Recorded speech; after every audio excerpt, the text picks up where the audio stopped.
اور ان سب کے بعد جب ابو طالب کے انتقال کا وقت آیا تو آپ کا بھتیجا یعنی محمد رسول اللہ ان کے پاس گئے. وہاں اور بھی لوگ بیٹھے ہوئے تھے. چچا نے بلایا جاؤ بیٹھ جاؤ اپنے پاس. آخری وقت ہے, بڑھاپا ہے, لاسٹ فائنل معاملہ ہے. ابھی آدھے گھنٹے 10 منٹ 20 منٹ آدھے گھنٹے میں ابو طالب اس دنیا سے رخصت ہونے والے ہیں. آخری وقت بلاتے ہیں. اللہ کے نبی صلی اللہ علیہ وسلم ان کے پاس بیٹھے ہیں. کہا چچا کان لاؤ. آپ نے ان کو اٹھایا اور ان کے کان میں ایسے جیسے یہ ابو طالب کا کان سمجھ لو ایسے کان میں چپکے سے کچھ. بخاری کی روایت کے مطابق آپ نے ان سے کہا قل یا امی لا الہ الا اللہ فی اذنی.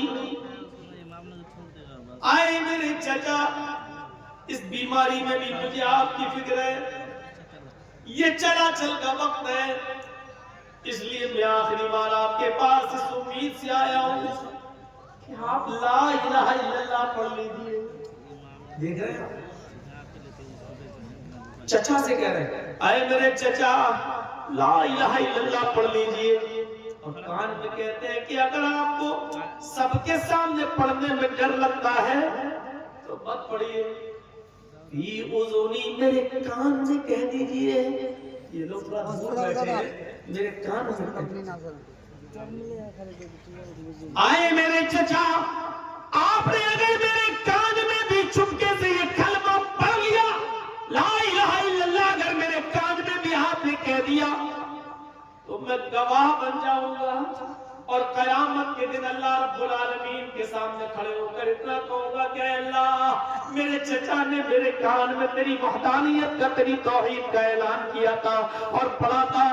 میرے چچا میرے کان میں کہہ دیجئے, کسی کو پتہ نہیں چلے گا, صرف میرے کان میں کہہ دیجئے. آپ کہہ دیجئے اور ہم اللہ سے سفارش کروائیں گے انشاءاللہ.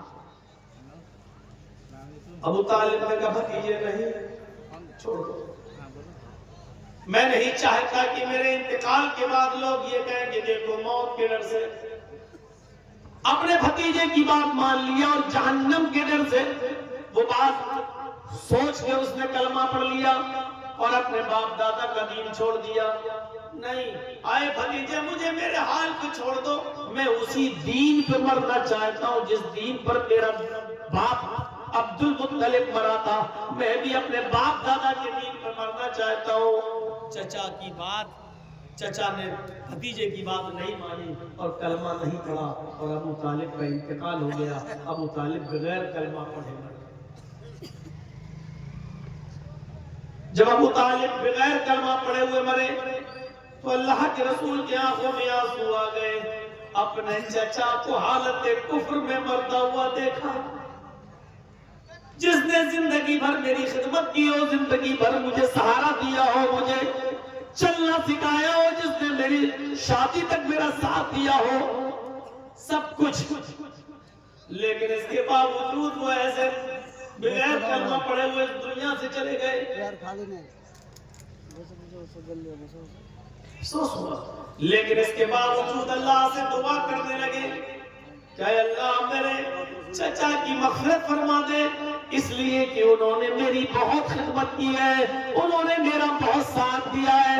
اور جیسی نبی نے اللہ سے یہ کہا اے اللہ میرے چچا کو بخش دے, آسمان سے جبریل نازل ہو جاتے ہیں اور کہتے ہیں کہ اللہ نے منع کیا ہے, آپ اپنے چچا کے لیے دعائیں مغفرت نہیں کر سکتے ہو. کسی مومن کے لیے یہ جائز ہی نہیں ہے کہ وہ اپنے کسی کافر باپ کے لیے, بیٹے کے لیے, کسی کافر شخص کے لیے دعائیں مغفرت کرے. اے محمد اگر 70 مرتبہ بھی آپ اپنے چچا کے لیے دعائیں مغفرت کریں گے پھر بھی اللہ قبول نہیں کرے گا.